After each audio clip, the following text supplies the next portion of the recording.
हाय दोस्तों, आप सभी का राज स्टोरीज चैनल पे स्वागत है।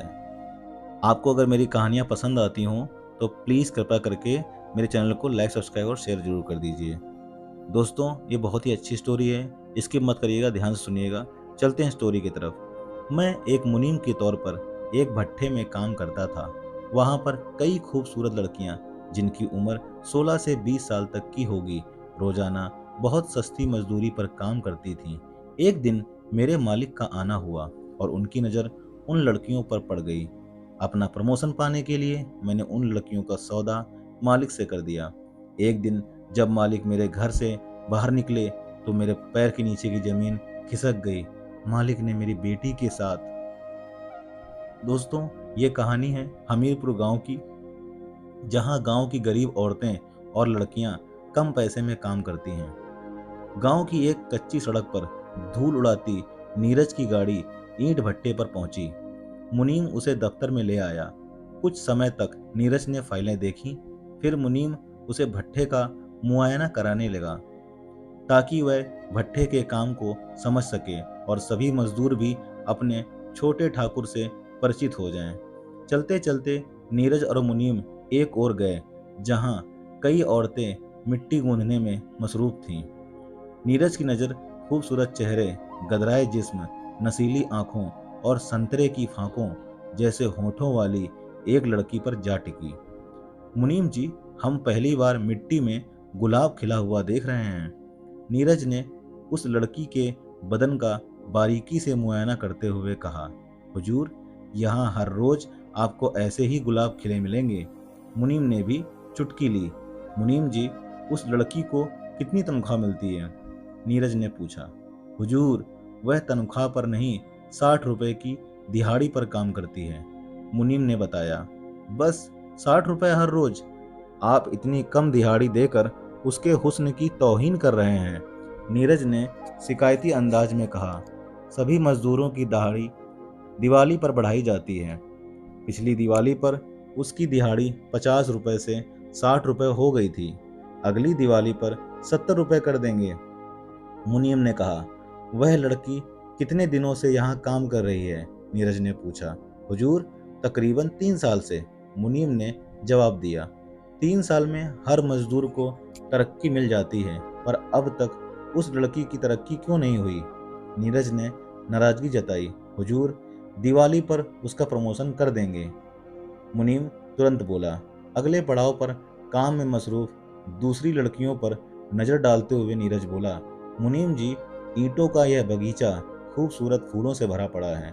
हुजूर, यह बगीचा आपका ही है, मैं तो सिर्फ माली हूँ। इस बगीचे का जो फूल आपके मन को भाया करे तो गुलाम को हुक्म कर दें, उसे आपकी सेवा के लिए हाजिर कर दिया जाएगा, मुनीम बेहिचक बोला। पहले तो नीरज ने तीखी नजरों से मुनीम को देखा, फिर एक आजाद कहकहा मार कर बोला। आपका बड़ा पारखी दिमाग है, इतनी सी देर में आप हमारी इच्छाओं से वाकिफ हो गए। नीरज के मुंह से अपनी तारीफ सुनकर मुनीम के चेहरे पर मुस्कान उभर गई। नीरज बोला। मुनीम जी, हम सबसे पहले उस लड़की का प्रमोशन करना चाहते हैं जिसकी मदमस्त जवानी ने हमारे अंदर हलचल सी मचा दी है। अगले दिन मुनीम उस लड़की को सूरज की हवेली में पहुंचा दिया। तुम्हारा नाम क्या है? नीरज ने मुस्कुराते हुए पूछा। पुष्पा, उस लड़की ने शर्माते हुए अपना नाम बताया। पुष्पा का मतलब जानती हो? नीरज ने उसकी तरफ से बारीकी से नजर डालते हुए पूछा। फूल, पुष्पा बोली। तुम भी फूल जैसी कोमल, खूबसूरत और महक वाली हो।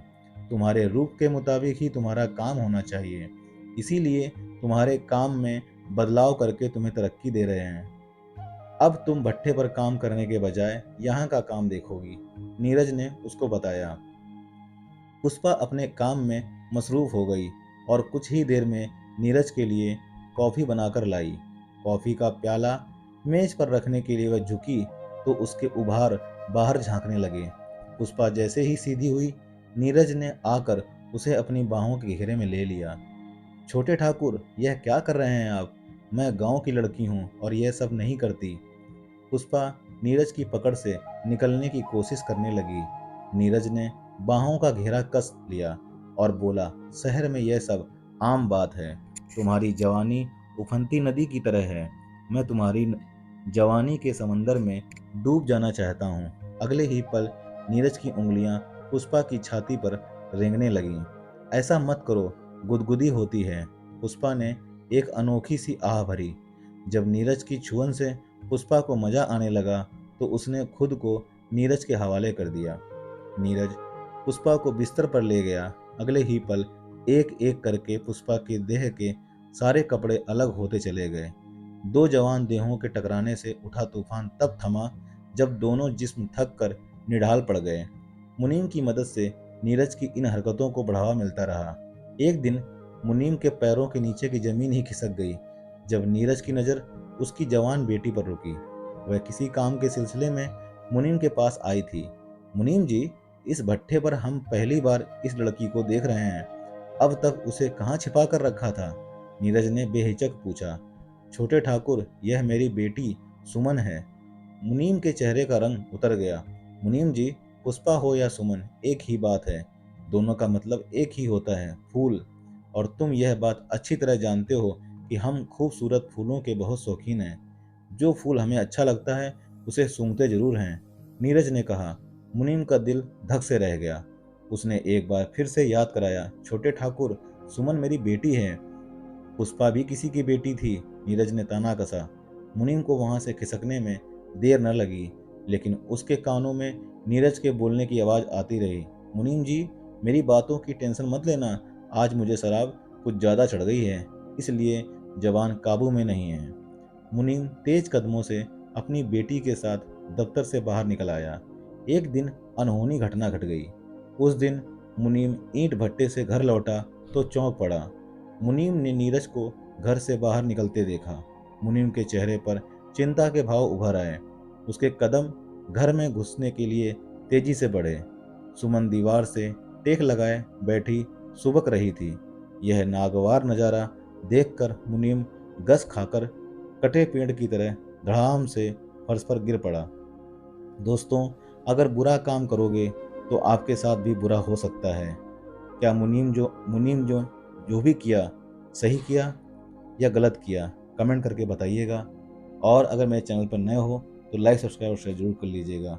साथ ही साथ बेल आइकन को प्रेस कर दीजिएगा ताकि आपको मेरी सारी कहानियाँ जल्दी से जल्दी मिलती रहें। दोस्तों, मिलते हैं अगली ऐसी सच्ची कहानी में। तब तक के लिए जय हिंद, जय भारत।